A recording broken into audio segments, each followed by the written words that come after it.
Hello there and welcome back to War Thunder. Today I want to talk about the enduring confrontations of the weekend, and I actually had some fun playing it. Now I want to actually tell you what I thought about the main difference to the previous enduring confrontations and what made this weekend so special, and it was no markers. So Gaijin actually pulled off something that I would call rearranging the building blocks of War Thunder in a very simple way, and yet it showed how awesome the outcome could be. So I think the meta was completely different, how you played it was completely different.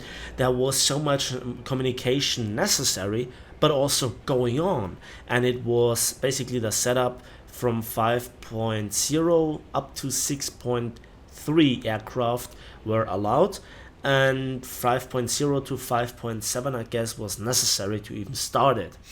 And I really like this. The setup was Axis versus Allies, so the Italians and obviously the Japanese together with the Germans versus the other four nations. And it just showed that there was quite a lot of inequality in terms of capabilities of ground striking, bombing, and also fighting. And what usually doesn't really matter that much made a huge difference, and this is stealth belts. Because you hear a lot of aircraft flying around, you have to analyze if this is an enemy or not that's in front of you, and if you happen to just be at the wrong end of a bomber, there were a lot of cases of team killing going on, especially when somebody was trying to investigate if this bomber is friendly or not. There were actually friendly markers, but they were just showing up at a distance of 900 meters or less. And that means that this was actually within the actual combat range of certain aircraft, especially those with good trajectory guns or high muzzle velocity guns such as 50 cals. And that actually, as I mentioned before, led to many team killing incidents. I personally was quite limited to playing bombers because I had repeated lag spikes, and in a fighter, doing dogfight at low altitude for instance, that's not really healthy and helpful. So what was going on with bombers, you might ask? Well, I had actually a lot of fun, and I think it was relatively balanced. Bombers were not unimportant, but they were initially not the decisive factor. Obviously it helped a lot if we are fully upgraded with a bomber in particular, because you had to start from the airfield, or even if you had an air start like the German Heinkel 177, you had to still climb to 3 kilometers to be moderately safe from the AAA over the enemy airfield. And the goal was obviously to destroy all 3 airfields, and you need to drop 20 tons of bombs on each airfield. So with the Heinkel 177, that required 3 runs, maybe a bit more, so 3.1 runs with the full 6.6 something bomb loads. And obviously the American counterpart, the B-29, was equally helpful in terms of bomb load, as well as the Lancasters from the British, but obviously the Lancaster was not as fast, and the B-29 was substantially more expensive. So you had a 60,000 civil line repair cost on the B-29 versus the 7.5 thousand civil lines repair cost on the Heinkel 177. And so you saw a surprising amount of Allied bombers. Now, other things were that in theory you could sneak around with a 3 to 4 bomber squad and just delete one airfield per run. On the other hand, there were the AI fighters, and there were just a lot of AI action going on. Then if you neglected the bombing points, if you neglected the ground battles, and you were in a small matchup, then it was problematic, but Join in Progress was active. Now, funnily enough, the last battle that I played was when we joined in again, and the battle was about to be lost, and it was the last 5 minutes, and we didn't know this, spawned in, and oh my god. So that happens as well as that even with the maximum that I saw, which was a 24 versus 24, which is massive. There was a lot of action going on. It was so new, it was so exciting, it was so fresh.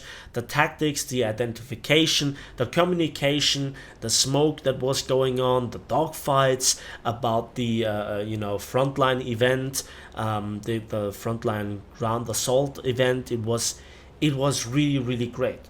And clouds were suddenly your best friend because you literally could hide in them as a bomber, and it was really cool. From the airfields, then when a game died out, obviously, then a lot of airfield camping was going on, and I think that was not really nice. Like we had a 8 or 9 versus 9 in one battle, and there were 3 P-47s guarding that one airfield of theirs, which was mostly to the front line, and then they were just hovering above ours. And then when a bomber started from the airfield, he was obviously a very easy target when he was just far enough away that the AAA obviously couldn't hit the attacker anymore. And obviously sometimes the sound was bugged, you didn't hear the attacker, and then you heard him but you just couldn't see him because he was very well camouflaged, or he was making such a high speed boom and zoom attack that it was much too late, and then before you could do anything you were dead. And so it was a very tactical, a very realistic feeling to it, both in the good and the bad. But I think the Allies had the upper hand if played with the same skill and the same setup in terms of even the same BR. But when there are 6.3 battle rating aircraft, the Russians have their first jet, which was used quite a bit, and also the British have their Griffins, and it was going on that it was really showing the long-term effectiveness of an aircraft.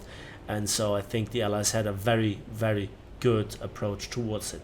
I saw Sky Raiders single-handedly wiping out an attack from German Axis ground forces, but B6R3 Me410s were having a harder time because of their not so great handling. And also the ground units had no markers, and the markers again for Allied aircraft appeared just under 900 meters. I really, really like this, and I want to see more of this. Again, the rearrangement of already existing building blocks and just activating or deactivating certain game mechanics is a great way to experiment around.